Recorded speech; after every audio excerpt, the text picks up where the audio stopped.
السلام علیکم ورحمۃ اللہ وبرکاتہ۔ پاکستان کا سب سے پرانا اور سب سے بڑا نیوز نیٹ ورک وقت نیوز نیٹ ورک، نوائے وقت، احمد کمال نظامی، مجید نظامی اور ان کا جو سب سے بڑے بھائی تھے حمید نظامی، جو پاکستان کے سب سے بڑے جرنلسٹ تھے، ان کے بھائی مجید نظامی اور آگے ان کا ایک بھتیجا احمد کمال نظامی، ان لوگوں نے اس نیٹ ورک کو کھڑا کیا۔ اور نوائے وقت جو ہے پاکستان کا ایک تاریخ ساز اخبار تھا، اس کی جو بندش ہے اور اس کو بند کرنے میں خود نوائے وقت کے مالکان ہیں، ان کا اور جو ملازمین ہیں ان کا کیا کردار ہے، آج آپ کے سامنے لے کے آتے ہیں۔ جناب محترم صدیق صاحب جو نوائے وقت نیٹ ورک کے ساتھ جڑے رہے، ان سے آج انٹرویو کرتے ہیں، جو ملازمین کی شکل میں آج بھی اپنے واجبات کے لیے جو عدالتوں میں خوار ہو رہے ہیں۔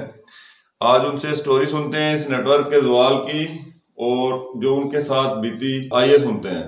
میں 23 سال نوائے وقت ملازم کی ہے، میں ریٹائر ہویا 26,59,000 روپیہ بنیا ہے۔ تے مجید نظامی صاحب پہلے فوت ہو گئے سن، انہوں دی اولاد نہیں سی، انہوں نے سالی دی بیٹی لے کے پالی، وہ مالک ہے تے وہ جناب واجبات نہیں دے رہے، اسی 48 بندے ہاں، کیس لگا ہے 5 سال ہو گئے۔ وہ کہتے جی بس اینے پیسے لے لو، ڈیل کر لو، اینے پیسے لے لو بس۔ انہوں میں جو 3-4 بندے فوت ہو گئے، انہوں کی بیویاں ہوندیاں نے تاریخ سے۔ نوائے وقت نیٹ ورک کوئی عام اخبارات یا عام نیٹ ورک نہیں تھا، یہ کس وجہ سے یہ اس طرح زوال؟ مجید نظامی جب خود زندہ تھے، ان کے دور میں 2 بندے ریٹائر ہوئے، ان کا حساب 1 مہینے میں وہ مفاد پا گئے۔ ابھی ان کی یہ بیٹی ہے، یہ بس لوگوں کو کہتی ہے اتنے پیسے لے لو، ڈیل کر لو بس۔ میرا یہ سوال ہے کہ نوائے وقت میں کیا خرابیاں تھیں کہ اس نیٹ ورک کو، اس اتنے بڑے نیوز چینل تھا، ان کا اخبار تھی، یہ کیوں اس کو بند کر دیا گیا؟ مجید نظامی صاحب کے دور میں یہ اخبار ہندوستان پاکستان بننے سے پہلے کیا ہے، مگر اس کے دور میں اخبار چلتی تھی لاہور سے، 1 لاکھ اخبار نکلتی لاہور سے جی۔ جب وہ فوت ہوئے اس کے بعد اخبار ڈاؤن ہونی شروع ہو گئی، کیونکہ وہ میڈم جو ہے وہ دفتر میں بیٹھتی نہیں ہے۔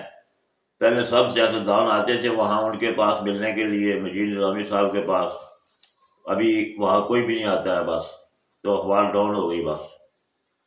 تو اس میں جو ملکیتی معاملہ تھا نوائے وقت نیٹ ورک کا، کیا وہ احمد کمال نظامی صاحب نہیں بنتا تھا؟ احمد کمال نظامی صاحب کو اس نے نکال دیا میڈم نے، جتنے بھی مجید نظامی صاحب کے رشتہ دار تھے ان سب کو اس نے اخباروں سے نکال دیا۔ ان کا ایک بھانجا تھا طارق نظامی، اس کو بھی نکال دیا۔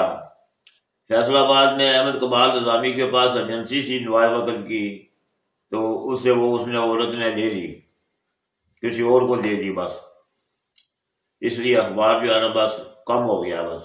ان کا ایک ٹی وی چینل تھا وقت نیوز، وہ بھی ختم ہو گیا، وہ مجید نظامی نے تیار کیا تھا مگر یہ میڈم نے جا کے ختم کر دیا بس۔ کیا یہ جو میڈم ہے ان کی حقیقی بیٹی ہیں؟ نہیں، یہ ان کی سالی کی بیٹی ہے۔ آپ کا جو مطالبہ ہے جو ملازمین کا ہے، وہ آخر کیا ہے؟ آخر لاسٹ میں آپ کیا کہنا چاہتے ہیں کہ آپ کے جو حقوق ہیں؟ میں نے جج صاحب کو بولا، جب تاریخ میں گیا، میں کہا جی میری بیٹی کی شادی ہے، مجھے پیسے جو شادی کے لیے کوئی اتنا قرض دے نہیں رہا ہے، جی کتنے پیسے چاہیے؟ میں کہا جی 7 لاکھ۔ اس نے بولا بھی 7 لاکھ روپیہ جو ان کی بیٹی کی شادی ہے، باقی میرا 19,59,000 روپیہ ہے۔ تو وہ کہتے ہیں جی ڈیل کر لو، 4-5 لاکھ روپیہ لے لو بس۔ میں کہا نہیں جی مجھے پورے پیسے دو۔ مجید نظامی جب ان کا انتقال ہوا تو 10 لاکر وہ چھوڑ کے گئے ہیں بینک میں، تو لاکروں میں دولت ہوتی ہے یا کوئی سونا وغیرہ، پیسہ بھی بہت ہے مگر بس میڈم نہیں دے رہی ہے بس۔ یہ تقریباً جتنے آپ ملازمین ہیں سب کا تقریباً کتنا پیسہ بنتا ہے؟ 48 آدمی ہم 48، کسی کا ایک آدمی ہے اس کا 1 کروڑ روپیہ ہے، کسی کا 80 لاکھ، کسی کا 50۔ تو میرے سے سب سے زیادہ پیسے کم میرے تھے بس، کیونکہ میں نیا بھرتی ہوا تھا تو وہ لوگ پرانے تھے، ان کے پیسے زیادہ تھے۔ یعنی 35-40 کروڑ روپے کا معاملہ ہے جس کی وجہ سے جس کا 1 کروڑ روپیہ اس کو کہتے ہیں تم 13 لاکھ لے لو۔ اس نے بولا نصف دے دو چلو، وہ نہیں مانتی ہے، کہتی نہیں۔ اچھا، یہ پیسے وہ ہیں جو پینشن کی شکل میں ہیں، یا آپ کے پیسے ذاتی تنخواہوں کے ہیں، یا جو پیسہ آپ نے وہاں پہ چھوڑا ہے ان کے پاس، یا کوئی بزنس ڈیل ہے، کیا کس طرح کا پیسہ ہے؟ مجید نظامی کے دور میں اس نے بولا تھا کہ ان کے کٹوتی کیا کرو، کچھ اپنی طرف سے ڈالو، تو جب یہ آدمی ریٹائر ہوئے تو اس کو یہ پیسے دے دو، پھر جمع کر کے جتنے بھی اس کے بنتے ہیں۔ یعنی یہ پیسہ جتنا بھی ہے آپ کی تنخواہوں سے کاٹا گیا تھا اور ان کے پاس جمع ہے، تو وہ اب وہ پیسے کو نہیں دے رہے۔ ٹھیک ہے، 5 سال ہوئے، کیس لگا ہوا ہے، جج تاریخ پر ڈال دیتا ہے بس۔ تو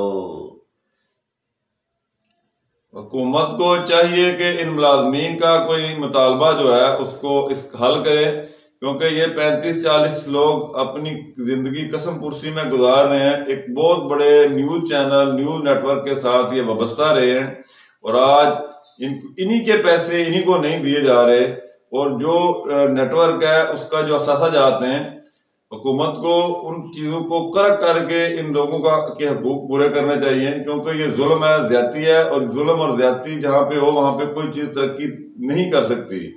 ہمارا مطالبہ اور ان ملازمین کا مطالبہ ہے کہ ہمارے ان کے واجبات ادا کیے جائیں، اور جو لوگ ان کے واجبات دبا کے بیٹھے ہیں وہ نوائے وقت نیٹ ورک کا سارا پیسہ جو ہے، ساری دولت ان کے پاس ہے، اگر وہ کسی ایک اثاثے کو بھی فروخت کرتے ہیں، چھوٹے سے کو بھی، تو ان کی ادائیگی ہو سکتی ہے اور اللہ کے ہاں سرخرو ہو سکتے ہیں۔ یہ ظلم اور زیادتی ان کے ساتھ ہو رہی ہے، اور امید کرتے ہیں کہ آپ ان لوگوں کو حقوق کے لیے آواز اٹھانے کے لیے اس ویڈیو کو زیادہ سے زیادہ شیئر کریں گے، تاکہ ان لوگوں کے کانوں پہ جوں رہیں گے جو کروڑوں اربوں روپیہ ہونے کے باوجود ان غریب لوگوں کے جو حقوق ہیں وہ دبا کے بیٹھے ہیں۔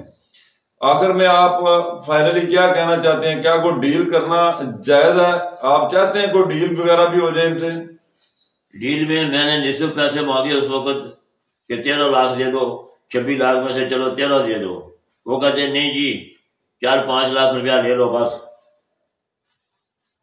اب یہ دیکھیں کہ ایک اپنے پیسے، یعنی کہ قطرہ قطرہ تنخواہوں سے کاٹے گئے پیسے میں سے یہ ملازمین اپنی آدھی رقم جو ہے وہ کٹوتی کرنے کے لیے تیار ہو گئے تھے، لیکن ان لوگوں نے یہ بات نہیں تسلیم کی اور ان کے ساتھ کوئی ڈیل نہ کر سکے، اور ابھی تک معاملات عدالتوں میں ہیں۔ عدالتوں میں یہ لوگ پیسے پوسے دے کے تاریخیں لمبی لے لیتے ہیں، اور جن کی وجہ سے ان لوگوں کو جو مشکلات کا شکار ہونا پڑتا ہے، اور پیسے جمع کر کر کے بیچارے کیس لڑ رہے ہیں، اور ان کے جو معاملات ہیں وہ کمپلیٹ نہیں ہو رہے۔